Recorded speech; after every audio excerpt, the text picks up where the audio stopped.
everybody. Looks like it's working now. I don't know what happened a minute ago, but I swear nothing was working. So I don't know what's going on. Maybe it was a glitch, but looks like we got it fixed. Let's get on with it. Hello, everybody. I see everybody coming in now. It was not doing that just a minute ago. So let's start out. Take a look outside. Not too bad out. Been a nice day. Windy day, but you don't want to do any burning. There is red flag warnings everywhere. Not sure why DeKalb County is not included in that red flag warning, but we haven't been. We do have elevated fire risk, though. Either way, so just don't be doing any burning whatsoever. Not a good idea at all to be doing any kind of burning. Looking outside, currently the temperatures are at 48 degrees. Winds, of course, were out of the north at 13 just a minute ago. We did just have a gust of 18, so that's literally the highest gust we've had within the past few hours. Was 18 miles per hour out of the, looks like out of the north currently. Not too bad out there, though, overall. Now, we got a lot to discuss as far as severe weather goes, and let's get right into that. Let me move on down through here, find where my place was at. I got a little bit lost there when I was trying to figure everything out while the stream wasn't working. So let's go ahead and take a look currently at the GFS. Now, it's showing this stuff getting in here around 6 o'clock, around northwest Alabama, 6 o'clock on Tuesday. And I know it does say Wednesday, but everybody remember that in Zulu time, it goes to another day at 6 o'clock, which is 00Z. So 6 o'clock, we go into a new day, which that's 6 p.m. Central Standard Time, and that's 7 p.m. Central Daylight Time. So it's a little bit confusing. But anyway, showing this getting in here around 6 o'clock on Tuesday. And we'll take a look at the Storm Prediction Center's outlook, which has all of North Alabama in a level 2. That's slight risk of severe thunderstorms for Tuesday, March the 4th. Damaging winds and isolated tornadoes possible. This is looking more like a damaging wind threat for sure, with some isolated spin-up tornadoes along the squall line as it moves in. Pretty typical for March. Now, let's look at some of these predicted wind speeds, and they are pretty ridiculous. Some of the gusts, wording in the Weather Service that they put out, which we'll get to that in a minute, shows wind gusts over 60, maybe 70, even 80 miles per hour. But as we're seeing, this is the predicted wind gust. This is by the GFS. And it's thinking that as this moves in, there could be wind gusts over 60 miles per hour. We'll move that a little bit forward. And, of course, that's showing, just about anywhere from Marshall, Jackson, to DeKalb County. It's showing 60, 65, 66 up in Jackson County. These are not guaranteed wind gusts, but they are the possibility of wind gusts being that high, basically. This is kind of guidance. It's not a forecast. It's actually just a guidance of saying, hey, you could have some really rough winds with this.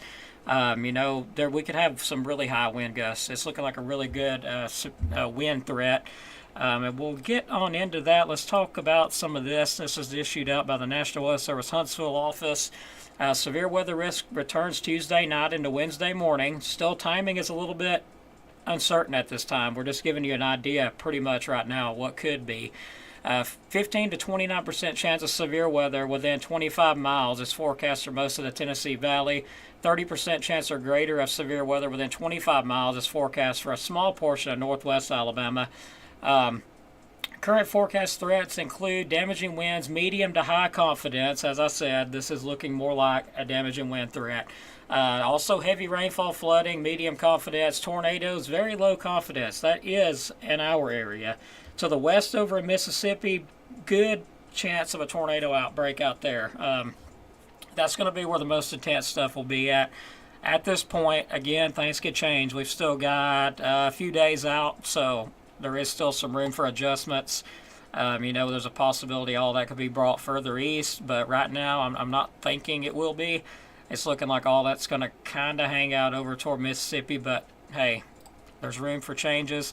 Of course, here's the timeline. For northeast Alabama, 6 p.m. to 11. I do expect that to change depending on if the line intensifies, slows down, or speeds up. Now, here's officially from the Weather Service. This is, everybody. Most likely time for northwest Alabama, that's Florence and Russellville areas, anywhere between 5 to 7 p.m. most likely. For let me correct myself there. For Fayetteville, Huntsville, and Coleman, that's the number 2 there. Most likely time for it to get there will be 7 p.m. to 9 p.m. Most likely time for northeast Alabama, which will be the number 3 there, will be anywhere between 6 and 11, but they're thinking 9 p.m. to 11 p.m. which may be a little bit more accurate, depending on what model runs they're looking at. And I'm, thinking they might be a little bit more accurate there with that than the model I was looking at, which was GFS. So that might actually be the case. So let's take a look at it. We also expect a wind advisory possibly will be needed as we go on into Tuesday. Non-thunderstorm wind gusts of 30 to 40 miles per hour are likely Tuesday into Wednesday ahead and behind the line of strong to severe storms. Wind advisory will probably be needed with that. Now let's talk about some other stuff. Here's the wording I was mentioning that they're using. Damaging winds, hazards, damaging winds potentially 70 to 80 miles per hour. Gusty non-thunderstorm winds, that'll be what we just discussed, 30 to 40 miles per hour outside the storms. Heavy rainfall, possibility of tornadoes, that's not out of the question. That's for all of North Alabama and southern Middle Tennessee. Timing and duration, non-thunderstorms winds are expected to move in Tuesday afternoon into Wednesday afternoon. Severe Tuesday evening into early Wednesday morning. I do believe this time it will adjust a good bit, so keep that in mind. It may be a little bit later than what we're thinking now. Impacts, down trees, power lines, power outages, travel impacts, all possible. Confidence is medium to high, of course. Timing and hazard, so we still got some adjustments to go here. Next update will be 7 o'clock on Sunday. So threat confidence, let's take a look at that chart.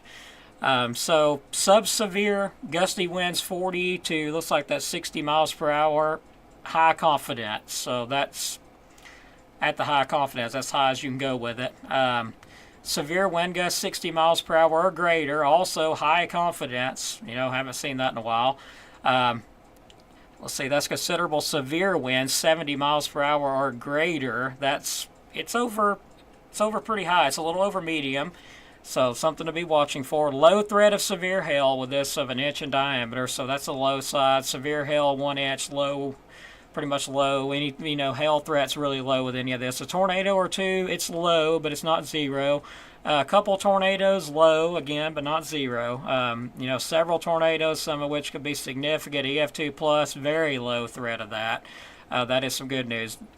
Now, taking a look at this, as far as the heavy rain and flooding goes, ponding in low-lying areas and areas of poor drainage, low, and widespread flooding, low risk as well. So what we're going to be watching for is a threat of damaging winds. Some of the winds could be destructive, up to 70 miles per hour or greater.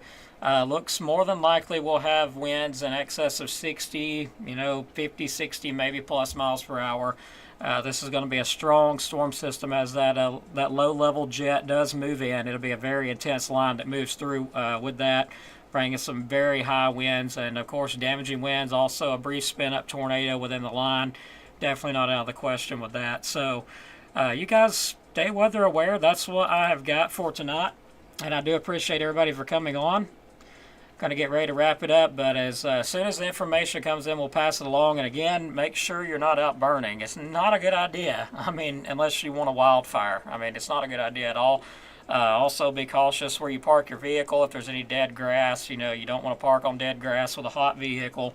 Just be careful dragging chains and throwing cigarettes out. Anything would potentially start a fire at this point. Everything is dry.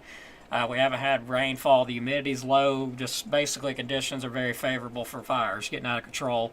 I've already heard a good bit of that. And yeah, Gadsden could definitely see some power outages. All of North Alabama could see some power outages with this. So we're going to keep updating everybody. Thanks for watching. Let's take a look at comments really quick before I get ready to wrap it up. And I have been fighting with Facebook over this sound here. Now listen to this sound and tell me where the music's at.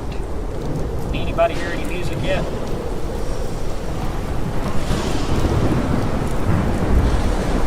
Yeah, that's the sound that I made. And I've been fighting with Facebook over it because they keep on saying that it's claimed by somebody else. I'm like, nah, I don't think so, buddy. So far, I've won every single dispute, so I wish they would just cut it out. It's getting on my nerves. Anyway, let's take a look at comments. Hello, Mr. Jamie Rushing from Sullivan, Alabama. John and Donna Harris, hello, watching on YouTube, and I'm glad all that's back up and running. Lori Lauren watching from YouTube. Appreciate that. Country Girl also from YouTube. Appreciate that. Ann Wheeler, hope you're doing well. I believe you're down in Gadsden. Thanks for watching. Sarah Tinsley watching from Henniger. Hello, my brother over there in Eider. Mr. Mike, hope you're doing well. Still got your helmet up here on the desk, hanging right over me here. Appreciate that, best gift in the world. Greta Dillard Collins, hello from Scottsboro. Teresa Curry, hello. Valerie Hulsey,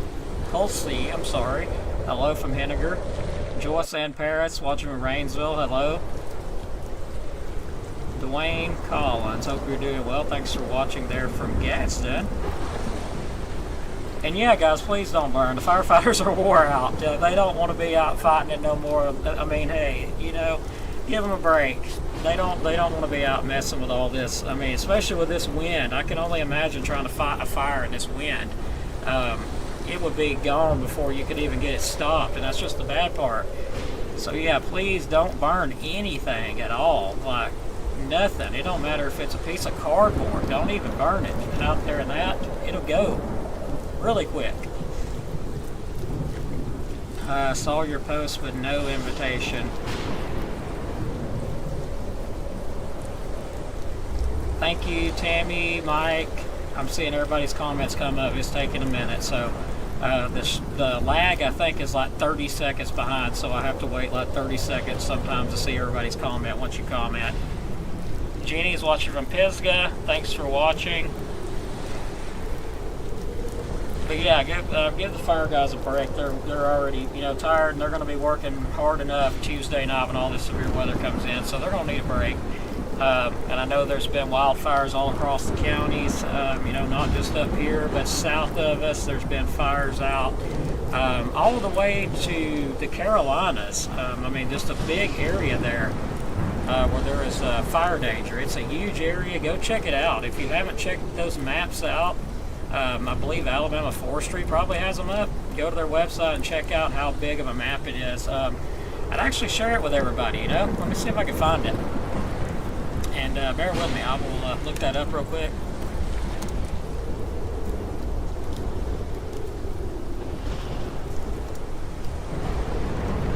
Yeah, bear with me here. Going to go in the background and pull that up. Just show you how how big of a deal this really is, because it is a huge area.